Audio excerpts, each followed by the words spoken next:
యేసు క్షమించిన వారిని తన దరికి చేర్చుకుంటాడు. కానీ లోకములో మానవుడు ఇంకొకరిని అంగీకరించటానికి, ప్రేమించటానికి ఇష్టముండదు. నీ తీరును నేను అంగీకరించలేను, నువ్వంటే నాకు ఇష్టం లేదు, నీవు నా దరికి రావద్దని అంటాడు. ప్రతి ఒక్కరూ ఇంకొకరిని చేర్చుకోవటానికి ఇష్టముండదు. తన స్వగృహమందే కొందరికి వ్యతిరేకులు ఉంటారు. అంటే తన ఇంటి వారిలోనే తనను వ్యతిరేకిస్తూ ఉంటారు. ఏ మనిషిలో క్షమించే మనసు ఉండదో అక్కడ అంగీకారము ఉండదు.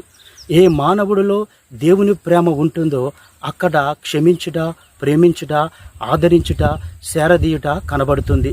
కావున నా ప్రియ సహోదరుడా, మన యేసయ్య మనుషులందరినీ ప్రేమించి మన కోసం తన ప్రాణాన్ని ఇచ్చాడు.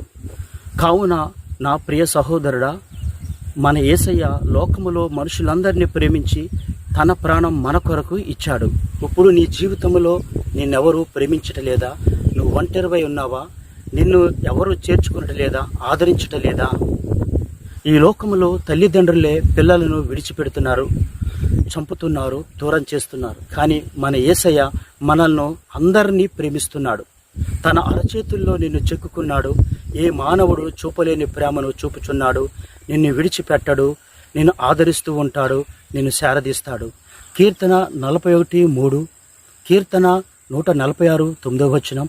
అలాగే యెషయా గ్రంథము 53, 54, 55 అధ్యాయాల్లో మనం చూసినట్టయితే దేవుడి యొక్క కృప, దేవుడి యొక్క సహాయము, దేవుడి యొక్క ఆదరణ, దేవుడి యొక్క ప్రేమ మనకు కనబడుతుంది.